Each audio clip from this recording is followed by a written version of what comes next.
ao Política em Foco, o programa que trata dos principais assuntos do Legislativo catarinense. Comigo hoje no estúdio, os jornalistas o Piara Boschi. O Piara Boschi? É Boschi? É Boschi, é Boschi. Isso é um bom momento para a gente ensinar para todo mundo, porque muita gente fala Bosch. Não tem problema, mas a pronúncia é Boschi. Do piara.net, é isso, né? O Piara. Muito sucesso aquele teu blog. E também o Alexandre Gonçalves, do Informe Blumenau, o site mais lido de Blumenau, Alexandre. Pelo menos essa é a expectativa. Olá, Karina, olá, o Piara, e olá quem nos acompanha por aqui. Bom, no programa de hoje nós temos aí dois assuntos em pauta. Um deles é a situação, as pessoas em situação de rua, os projetos que estão tramitando aí na Assembleia Legislativa. Agora o governo do estado também enviou uma proposta e nós vamos discutir isso. E também a questão das pessoas com diabetes. Também existe um projeto na Assembleia Legislativa para que seja distribuído o Libre, que é um aparelho que auxilia no controle da doença. Vamos começar então por essa questão das pessoas em situação de rua. Nós temos aí um projeto do governo do estado que foi enviado à Assembleia Legislativa e o deputado Ivan Nates fez uma defesa solicitando a aprovação deste projeto, que é um cadastro para as pessoas em situação de rua. Como é que funciona? Eles querem fazer um cadastro parecido com esse sistema que tem nas festas, onde eles identificam as pessoas, né? E aí, neste cadastro, aquela pessoa que for abordada já vai ter informações sobre essa pessoa. O que vocês pensam sobre isso? A gente precisa de soluções, né, Karina? A gente precisa de soluções irmanadas, colegiadas, buscadas em parceria com os municípios. Quando a gente vê que existe um problema, que é um problema, uma proliferação de pessoas na rua não é lugar de morar, alguma coisa está acontecendo de errado e isso aumenta de forma exponencial em cidades como Florianópolis, como Itajaí, como Joinville, Blumenau também, e a gente pensa que se o problema ele é de muitos municípios, ele não pode ser resolvido nos municípios, ele é um problema mais amplo, inclusive de outros estados, outras regiões. Então, eu acho muito importante, o governo do estado entrou no assunto e, através da FECAM, que foi a FECAM que fez os primeiros estudos, até a FECAM presidida pelo Topázio Neto, prefeito de Florianópolis, e que delegou a questão do estudo, claro que com todo o apoio das questões de assistência social, delegou ao Adriano Silva, prefeito de Joinville, ou seja, as duas maiores cidades do estado, muito de olho na situação e esse estudo, esse cadastro, ele chega na Assembleia Legislativa, a ideia de que tu possa ter informações, porque são pessoas que mudam de lugar e tal, e aí quando chega em Florianópolis, não existe informação sobre que ele passou em São José. Eles não têm nem documentos, né? Eles não possuem documentos na hora que são abordados. Então, muitas dessas pessoas, às vezes, se identificam de forma equivocada. E esse cadastro, ele vai permitir que se possa saber realmente quem é aquela pessoa. Às vezes, tem até uma passagem pela polícia, está ali, um mandado de prisão, como já aconteceu. Então, esse cadastro, ele vai facilitar nesse sentido. Só que ele é um pouco polêmico, né? As pessoas também tem pessoas que julgam. Como assim?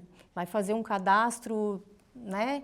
Mas é o primeiro raio-x dessa situação, a primeira iniciativa para a gente ter um raio-x dessa situação. Eu entendo que talvez a questão das pessoas em situação de rua talvez seja um dos dramas sociais mais impactantes desses tempos que a gente vive, e era uma situação que a gente percebia nas grandes cidades, nas cidades maiores, agora a gente percebe, inclusive em cidades menores, onde não era corriqueiro, e essa é uma situação que a sociedade precisa encarar de frente. E aí é importante a gente destacar o papel de todos os agentes públicos, aí, governo do estado, a própria FECAM, a Assembleia Legislativa, o Ministério Público, todo mundo unido e discutindo esse tema que não é unanimidade. Tem muitas pontas que ainda não se tem uma solução para esse drama. Então, o cadastro é um início.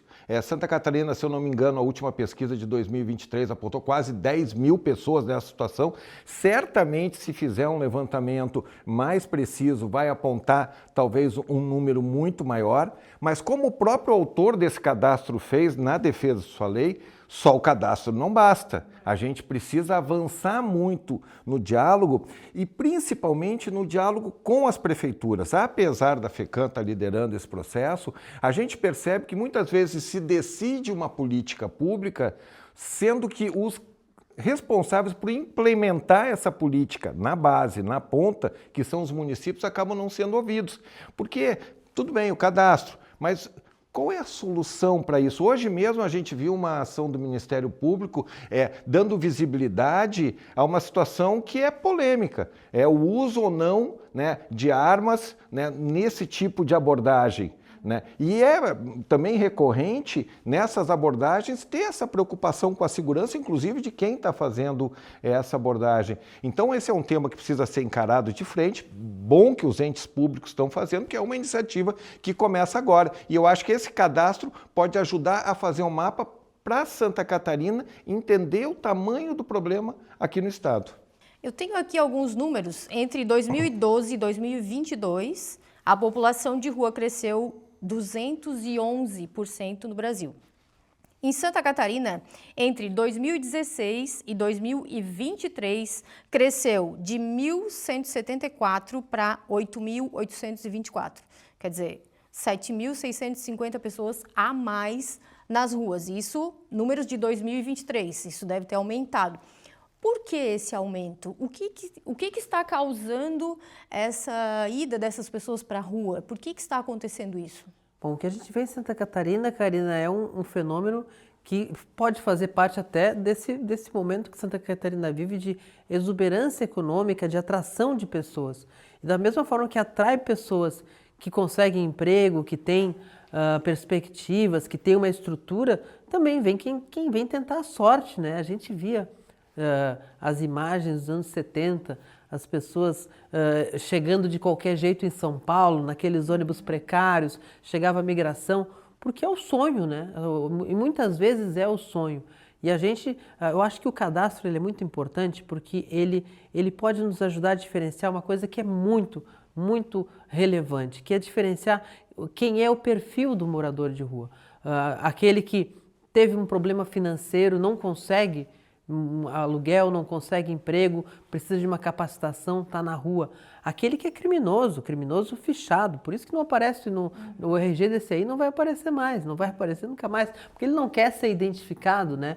Mas é uma forma de se esconder também, é uma forma de se esconder, e aí quando vai ver tem passagem policial, e aí tem que ter um trabalho forte das forças de segurança, de investigação, de ostensividade, de ir para segregar essas pessoas também, levar a cumprir as penas que elas têm que cumprir, se tiverem que cumprir. E existe aqueles que estão entregues ao vício e à drogadição e não conseguem sair sozinhos e que tudo isso demanda diversas atuações diferentes, atuações com a sensibilidade do caso específico. Então o cadastro ele vai melhorar a nossa quantidade, a nossa possibilidade de tratar direito a forma como cada grupo desses três tem que ser tratado. Mas a informação é que a maioria dessas pessoas, ou uma grande parte, realmente tem problemas, principalmente com álcool, né, com drogas. Nós não temos, às vezes, a dimensão disso,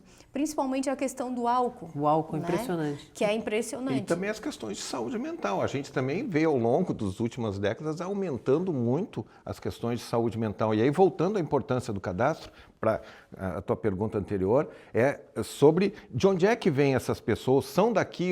Isso é muito importante a gente mensurar, porque a gente acha, né? Não tem a certeza disso.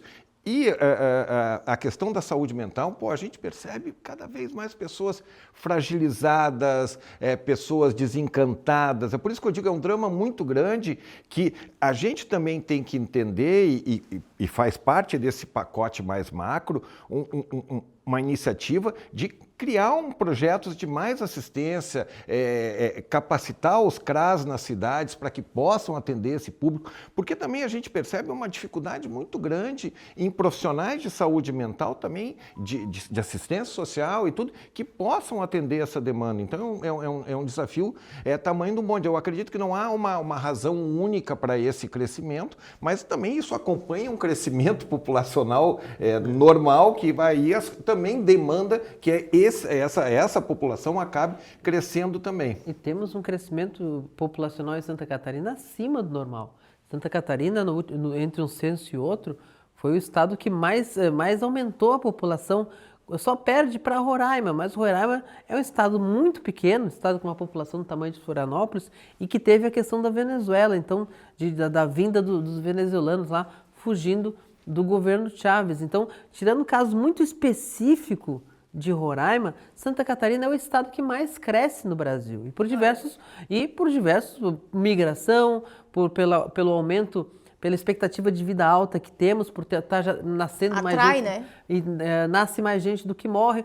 Vários fatores fazem com que Santa Catarina tenha dado um boom de crescimento entre um censo e outro, em 12 anos no caso, e faz parte disso também esse crescimento. A gente não consegue imaginar que alguém está na rua porque gosta de estar na rua, né?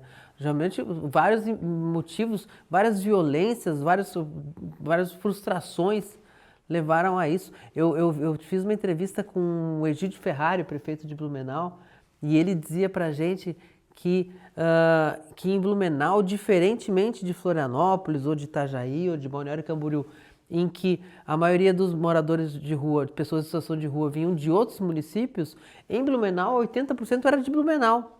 E aí a ação. Isso muda totalmente a forma de ação, né? O prefeito Egídio dizia, pessoas que deixaram a casa porque tinha algum problema familiar, algum problema de vício, e ele disse que quanto mais ele está na rua com as equipes, insistindo para a pessoa não ficar na rua, muitos acabam voltando porque tem para onde ir. Então, é uma forma de lidar. No caso de Florianópolis, diversas pessoas que não são de Florianópolis, não tinham vida em Florianópolis, não têm família em Florianópolis, a prefeitura, o prefeito Topázio Neto sempre reflete isso, diz isso, muitas vezes é dar o bilhete de volta para casa. E essa questão que nós ouvimos falar muito sobre pegar pessoas num município, encher um ônibus no popular e despejar em outro município, né? Quer dizer, fugir da sua responsabilidade e levar para outro. Nós ouvimos falar sobre isso, inclusive em Florianópolis, eu acho que teve um Florianópolis caso. recebe, né? Não, de receber, Florianópolis nos municípios da região sul, lá eu já ouvi de prefeitos que constataram isso Prefeituras também. de Balneário Camboriú e de Criciúma respondem ações por esse tipo de problema, que é realmente enxugar o gelo e passar o gelo para outro lugar. Para outro lugar. Mas essa eu acho que é uma questão importante que a gente fale, e talvez quando a gente está falando dessas políticas públicas, é a questão de fazer também campanhas de orientação, porque cada vez mais a gente percebe uma estigmatização por parte da sociedade dessas pessoas. Claro que o Piara falou tudo, ninguém quer, em sã consciência, morar em situação de rua. Talvez até se tu perguntar num determinado momento, ele vai dizer, não, eu quero, mas obviamente ele está com a percepção comprometida. E a gente percebe que também se construiu alguns discursos para que essas pessoas realmente fossem coagidas e estigmatizadas. E a imagem mais clara desse processo é isso, botar dentro do ônibus e levar para outro lugar, tipo, que necessariamente me livro do problema, você entre se aspas, livra. né? Isso era muito comum no passado, lá em Blumenau, que era muito raro ter morador em situação de rua, pessoa em situação de rua, e nas Oktoberfest, que vinha muito turista, tinha, né, o pessoal falava que se retirava as pessoas para que os turistas não vissem. Isso estamos falando de 10, 15 anos. Né? Mas isso é importante que as pessoas entendam, porque a sociedade tem que entender a sua responsabilidade. Vamos lembrar, em 2023 aconteceu aquela coisa lá em Blumenau, um pai de família com a filha matou a facadas um morador de rua, e não foi nem no impulso, porque ele chegou a se dar o trabalho de ir em casa, pegar a faca e voltar num supermercado muito movimentado. Olha o nível de insanidade, o cara comprometeu toda a vida dele, tirou a vida de um outro na frente da filha, porque ele estava condicionado com aquilo, né? Então é importante que também a gente tenha um pouquinho de compaixão, um pouquinho de entendimento, e lembrando, e aí, que esse nível de abordagem não há consenso entre os órgãos públicos. A questão da internação involuntária não há consenso. Há uma discussão muito sentido. Se me perguntar o que tem que fazer, eu não sei dizer. Sei que tem que fazer alguma coisa. Quando me perguntam sobre internação involuntária, eu digo, Alexandre, para botar onde? Mas Não tem leito de saúde mental. Mas essa aí... Essa é outra questão muito importante. Essa questão da internação, que eu acho que é o que entra na nossa pauta agora, que também está sendo discutido na Assembleia Legislativa, tem um projeto, acho que é do Ivan Nats, que fala de internação involuntária. Nós vamos discutir daqui a pouco, depois de um pequeno intervalo. Voltamos em seguida.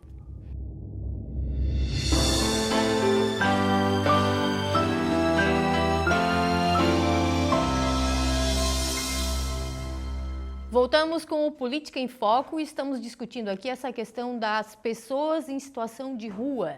Vários projetos tramitam na Assembleia e agora o governo do estado também enviou uma proposta para a criação de um cadastro. Nós estávamos falando sobre a questão da internação, que é sempre uma polêmica, né? Porque existe a proposta de internação involuntária que está tramitando na Assembleia Legislativa, é uma proposta do deputado Ivan Nats, e que gera aí Mas já é lei em muitas cidades. É uma inspiração do Ivan Nats. Tem lei em Florianópolis, tem lei em São José, tem lei em Blumenau. Não sei se já tem em Criciúma, mas diversas cidades do estado tomaram essa iniciativa que agora o Ivan Nats traz para a Assembleia Legislativa também. Mas com a mesma grande questão, né? Eu lembro que Florianópolis aprovou a lei da internação involuntária e demorou muito para conseguir fazer as internações, porque a grande dificuldade, o grande gargalo é os leitos de saúde mental são muito pequenos. Eles mal atendem as pessoas que não são em situação de rua e que também têm questões... Geralmente se tem um convênio, né? A prefeitura ela acaba fazendo um convênio, isso hoje nas prefeituras, que é justamente o que nós estamos discutindo aqui. Primeiro, a questão de unir em um propósito só o modus operandi, como vamos agir no estado, ter uma regra que todas as prefeituras possam seguir, porque hoje cada município está cuidando do seu quadrado, digamos, né? Então essa questão da internação involuntária, ela envolve isso também, cada um no seu quadrado, né? E acho que a gente vai ter que ter uma política estadual e até nacional de fomento e de incentivo à criação de leitos de saúde mental.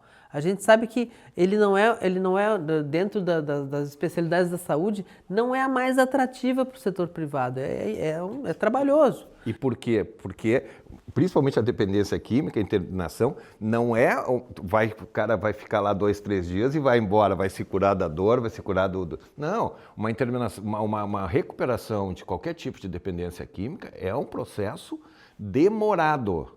Primeiro, tem todo o processo de desintoxicação, tem todo o processo. E segundo, e se é o problema só de saúde mental, só não que é um problema grave, é um problema que muitas vezes não tem solução. Mas o Estado não tem como acomodar isso. Não tem como acomodar. O Estado mal consegue uma consulta. E como é que estão fazendo? E como é que estão fazendo isso, né? Estão fazendo convênios. Com as comunidades terapêuticas, a grande maioria com um viés religioso, tem essa conotação religiosa, e é essa questão. Então, primeiro é a questão dos leitos hospitalares. Não dão conta, já não dão conta, né, de outras situações, como é que vão dar isso? E também tem a questão que essas comunidades terapêuticas de desintoxicação, elas acabam, por exemplo, Blumenau fechou o abrigo municipal que existia há 25 anos, que era uma boa referência. Como é que está sendo feito o atendimento? Através dessas entidades que têm um cunho religioso, que fazem o atendimento. Mas se elas estão fazendo um trabalho que dá resultado, não vejo problema. Então, aí, acredito que mas como é que a gente mede esse resultado? Então, é isso que eu ia falar agora. Eu acredito que, talvez, nessa discussão estadual sobre como tratar, tenha que constar regras que precisam ser cumpridas e fiscalizadas. É aquela questão, a velha questão da concessão. Quando eu machuco o pé e eu vou ser atendido no hospital, eu não quero saber se o funcionário é seletista, terceirizado, comissionado, exatamente. Eu quero que o meu pé, fique bem. Uhum. Quando o pai tem o filho doente, ele leva na unidade de saúde e ele não quer saber se tem uma OS gerindo ou se tem um quadro efetivo. Tem uma discussão ideológica toda por cima, mas a minha questão é assim, as pessoas estão sendo atendidas e estão sendo bem atendidas. O que garante as pessoas serem bem atendidas? Bons contratos. Bons contratos bem fiscalizados. Entendeu? Eu não tenho problema, não tenho questão com a comunidade terapêutica. Não tenho problema, não tenho questão que ela tenha um viés religioso, que a religião faz parte da sociedade e tem, ao longo dos séculos, ajudado muita gente. Me chama muita atenção, recentemente, o ex-secretário Bruno Souza tentando garantir que a distribuição de comida fosse feita às pessoas em situação de rua, fosse feita só no Passarela da Cidadania, e aí a Igreja Católica na Catedral tem a distribuição, né? E ele era contra, mas assim, a Igreja Católica dá comida aos necessitados há uns 2000 anos, pelo menos. Não é agora que vai parar, né? Então a gente não é que eu seja a favor do que o Bruno Souza falou, mas deve existir um regramento. Nós temos um bairro, vou citar aqui Criciúma, um bairro em Criciúma, onde os voluntários eles fazem esse trabalho de entregar marmitas para essas pessoas. O que resulta especificamente nesse bairro? Eu estou falando de um caso específico. Marmitas jogadas na rua, sujeira, entende? Porque essas pessoas não estão aproveitando essa comida. Por isso que eu digo, tudo tem que ter uma regulamentação. Os voluntários têm a melhor intenção. Eles vão lá, eles fazem a comida, mas às vezes não está tendo o resultado que deveria. A gente não pode criminalizar a caridade. Né? É o que eu ia dizer. Eu acho que a questão da empatia é fundamental. É disso que eu estou falando, entende? E aí entram em outras discussões, não dê esmola, isso, aquilo, né? Eu acho que é isso. A gente não pode criminalizar quem está fazendo bem. Quem está tentando ajudar, entende? Então agora, você chama aquele grupo e diga, olha, então vamos fazer o seguinte, vamos fazer um regramento, tem essas pessoas aqui que nós precisamos alimentar, elas estão... É isso, sabe? Ou também um entendimento que se tem aquela ação determinada que todo dia acontece no determinado horário, talvez tenha que ter uma ação complementar de limpeza, de ajuste, para tentar também fazer isso pelo poder público. Já tem um monte de voluntário se prontificando a ajudar, né? Se já sabe que aquilo acontece, que deixam... mas será que não dá para se fazer um mutirão também para a gente não fazer isso? Exatamente. Né? Então, o processo é esse. Agora, não dá para dizer assim, não dá para dar comida aqui porque vocês fazem sujeira e achar que as pessoas vão tirar. Que um dos grandes problemas dessas coisas é pegar essas pessoas que normalmente ficam na região central e tirar elas e botar lá longe nos bairros. Sendo que essas pessoas têm carrinho de papelão, carrinho de coisa... não vai conseguir trazer para levar. Então, a gente tem que ter esse cuidado. Eu me lembro que em Porto Alegre fizeram um trabalho maravilhoso, tiraram todos os catadores de papelão, tudo debaixo do viaduto, mas levaram para um bairro distante. Como é que eles vão conseguir? Já é tão difícil de conseguir os seus recursos ali. Como é que eles vão conseguir? Não durou muito, tinham casinhas boas, mas eles voltaram para lá porque é ali que eles conseguem o ganha-pão e a dinâmica deles. A gente tem que entender isso. Querer que essas pessoas vão para um bairro periférico e como é que elas vão circular, transitar? E mesmo também as comunidades dos bairros também sofrem os impactos disso. Eu acho que a palavra assim, importante é a questão da empatia da sociedade como um todo e não criminalizar também essas pessoas. Olha, tem mais um projeto que está já tramitando na Assembleia Legislativa, começou acho que semana passada, que é um projeto do deputado Júlio Garcia, que é o presidente da Assembleia, e ele institui a política estadual de superação dessa questão de pessoas em situação de rua. Então, esse projeto, ele faz mais ou menos isso também. Ele junta as regras no Estado, institui uma política com base em experiências que já acontecem em alguns municípios. E aí eu acho que é mais uma contribuição muito importante nesse caso, porque é justamente aquilo que nós discutimos aqui, né?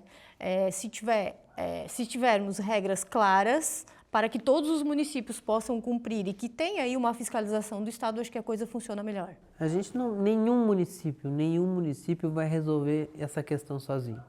Então a gente precisa dessas políticas integradas, estaduais, entender o que acontece. O cadastro é bom, o cadastro do governo do Estado É um bom projeto. Do cadastro sai o diagnóstico, É, que é é uma demais. palavra que a gente até não gosta muito, porque essa questão de diagnóstico às vezes não vai para frente. Mas nesse caso aqui, como todos estão pegando junto nesse assunto, é o governo, a Assembleia, o Ministério Público, eu acredito que vai para frente e que realmente vai evoluir E esse. pelo perfil do Jorginho Melo e pelo perfil do João Rodrigues, que pretende ser candidato a governador, é o tema da campanha eleitoral, né? A gente já viu o João Rodrigues usando o exemplo de Chapecó, o governador Jorginho Melo trazendo o cadastro e trazendo Topázio Neto e Adriano Silva para essa linha de frente. Então, a gente vai falar muito Mas dessa questão essa é uma nos boa próximos, oportunidade. até o final do ano que vem. E é só uma boa questão que o cuidado que a gente tem com a questão política, independente do trabalho do prefeito de Chapecó, João Rodrigues, está sendo bom ou ruim, o trabalho dele tem ganho visibilidade. E ele não participou dessa discussão, ele não foi chamado justamente porque estão nesse embate. E era de se ouvir.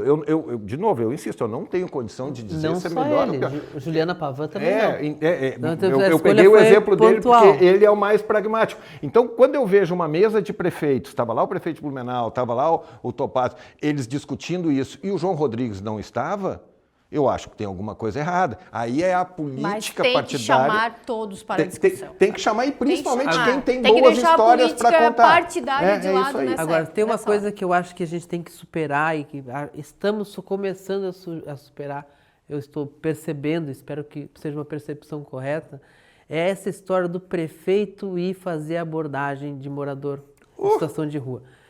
Para rede social, para ganhar like, para parecer que está atuando, muitas vezes sem uma equipe disciplinar, às vezes às vezes até humilhando a pessoa, esse tipo de coisa. Mas eu acho que isso já mudou. Tá, Né? Humilhar, a eu gente acho que começou não. a ver alguma Acho que já coisa mudou. e está arrefecendo, felizmente, porque Mas é uma loucura. Essa busca dos políticos por likes, por engajamento na rede social, funcionava, mas Acho que não resolveu eu o problema vejo que de ninguém. isso já está mudando, Piara. Mas eu gostaria de... Faltam poucos minutos para acabar o programa. E eu sei que esse assunto rende muito, mas eu gostaria de puxar um outro assunto, que é o projeto do deputado Lucas Neves, que já tramita na Assembleia também. E o deputado Lucas Neves, ele tem adotado essa questão das pessoas com diabetes, né? E esse projeto dele prevê a distribuição do Libre. O que é o Libre? O Libre é um aparelho que se acopla no braço e você consegue medir a glicose sem ter que furar o dedo. Qual é a proposta do deputado? Ele quer pegar este projeto primeiro na escola, com crianças e adolescentes em idade escolar, que possam ter uma educação em diabetes e usar o Libre para facilitar, para não ter que furar o dedo na aula e tal. Isso é algo novo no Estado, em termos de Estado, mas já existe, por exemplo, o Hospital Joana de Guzmão já distribui para 100 crianças esse Libre. Em alguns municípios já está surgindo, porque é uma tecnologia relativamente nova e que facilita a vida do diabético. Qual que é a visão de vocês sobre isso, assim? Começar a proporcionar subsídios para essas pessoas que têm diabetes. O projeto tem duas pontas que eu acho que são boas de abordar. A primeira, que eu acho que é importante, é uma proposta de criar um ambiente acolhedor para a questão da diabetes. E isso é legal para todas as patologias, né? Para tudo. Quando se cria um ambiente contra o bullying, contra o preconceito, pela inclusão, por as diferenças, eu acho que tem que se criar essa cultura, porque é a escola que tem esse ambiente. Agora, com relação a colocar esses equipamentos, eu não tenho ideia do custo, né, e da capacidade do Estado. Custa R$300 cada aparelho e dura 15 dias, então seriam 2 por mês, né? A capacidade do Estado fazer isso e o principal, a responsabilidade de fazer isso. Porque a gente até conversou isso nos bastidores, vamos entregar mais uma responsabilidade dessa para os professores, né? Sendo que esse talvez não deveria ser a responsabilidade dos pais. Então a gente está gerando uma responsabilidade a mais para os professores. Então acho que criar um ambiente dentro da escola para se discutir isso, e eu acho muito importante. A outra questão, eu acredito que não vai conseguir avançar. Por quê? A questão dos recursos, para entregar para todas as escolas, e a questão de quem vai aplicar isso. Eu tenho a sensação, assim, olhando o projeto meritório, né, tudo que a gente puder fazer para que as Pra crianças acrescentar. tenham esse tratamento cada vez mais cedo e essa qualidade de vida que é ter esse equipamento é extremamente importante.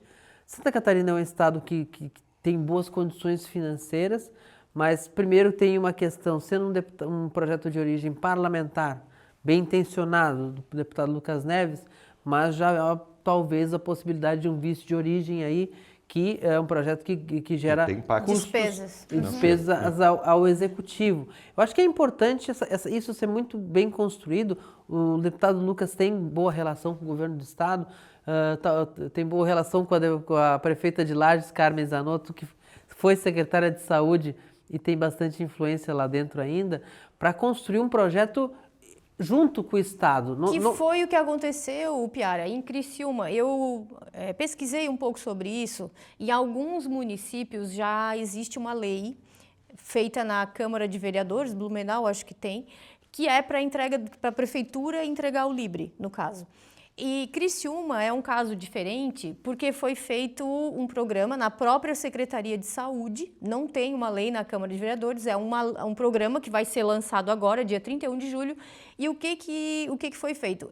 Foi aproveitada uma emenda do deputado Júlio Garcia de R$700 mil que vai implantar esse programa, vai começar esse programa com aquele recurso garantido. Talvez fosse o caso de fazer, então, do próprio governo. Fazer essa conversa, então, sem querer ensinar o deputado Lucas, mas talvez ele faz o acordo lá, já ajuda com uma emenda. Eu acho que é importante, é meritório, a questão de iniciativa, visto de iniciativa, quem vai analisar é a Comissão de Constituição e Justiça, mas é importante aparar essas arestas para que não chegue um projeto lá na Procuradoria-Geral do Estado e ela diga visto de origem porque prevê gasto ao orçamento, volta para a Assembleia, que é contraproducente diante de uma ideia bacana, uma ideia bonita, que a gente tem que ver se tem dinheiro para fazer.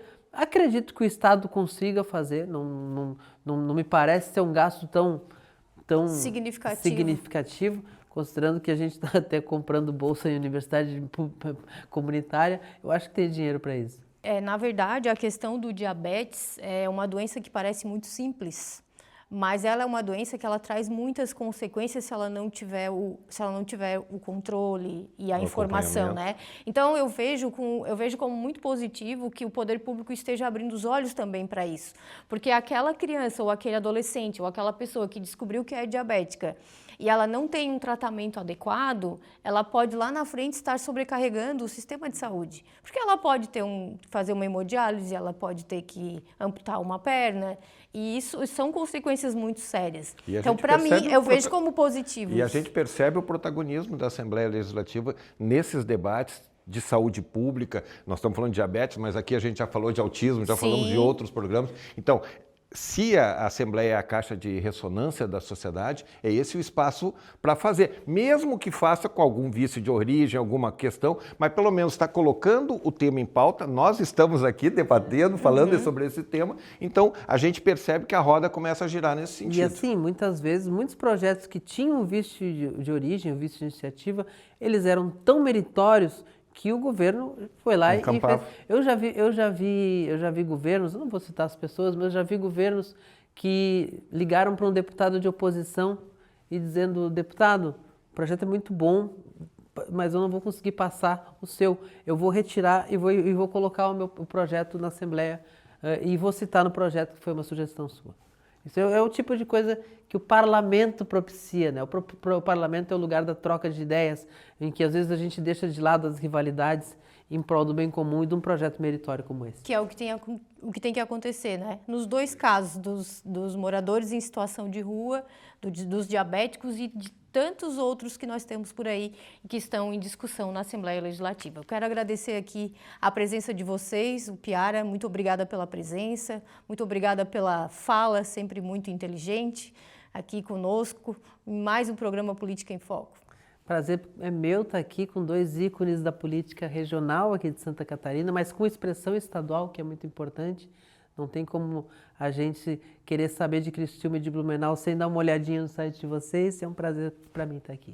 Alexandre, muito obrigada pela sua presença, uma contribuição valiosa para esse programa sempre.